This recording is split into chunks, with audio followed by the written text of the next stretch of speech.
5 des films d'horreur les plus Changement de programme. Pendant quelques jours, je m'en vais découvrir le BIF, le Bruxelles International Fantastic Festival, en espérant y retrouver un peu la même ambiance qu'à Gérardmer. Ni une ni deux, nous voilà partis avec Sylvain de Même Pas Peur, et comme il a la carte grand voyageur, on s'est fait un petit kiff au salon tranquille. Bon, j'ai vite remis les pieds sur terre en voyageant en Ouigo. J'avoue, on avait totalement oublié que le train mettait 3 heures au lieu d'1h30. JPP, la zone silencieuse la moins respectée de l'histoire de l'humanité. Arrivé à 15h, on avait giga la dalle, donc on a chopé le premier truc ouvert à la gare. Comment ça va, Clélia? Bah super. Tu peux me dire à quelle heure tu manges?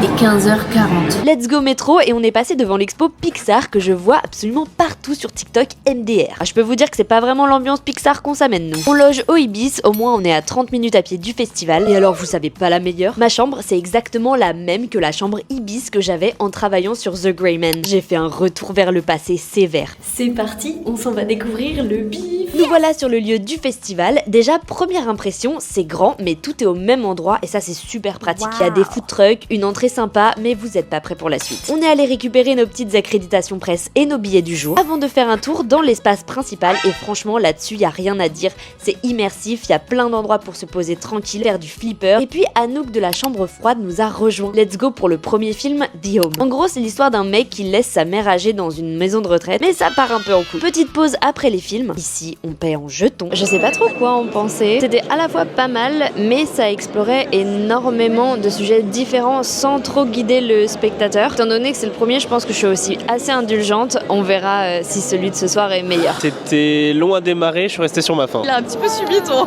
J'ai trouvé qu'il était intéressant par ses thématiques, mais je suis restée sur ma faim et des passages un peu trop longs. On s'auto-interview MDR. Et c'est parti pour le deuxième film Dead by Down. Des jeunes bloqués dans un théâtre pour répéter une pièce pourchassés par un tueur qui a 1000 yeux. Par contre, des bars, chaque personne, jury ou réal qui monte sur scène doit chanter une chanson. Est-ce qu'il y a des liégeois dans la salle? Au bal! Où ça? On est en train de commander quick. Qu'est-ce qu'on a pensé de Dead by Dawn? J'ai détesté.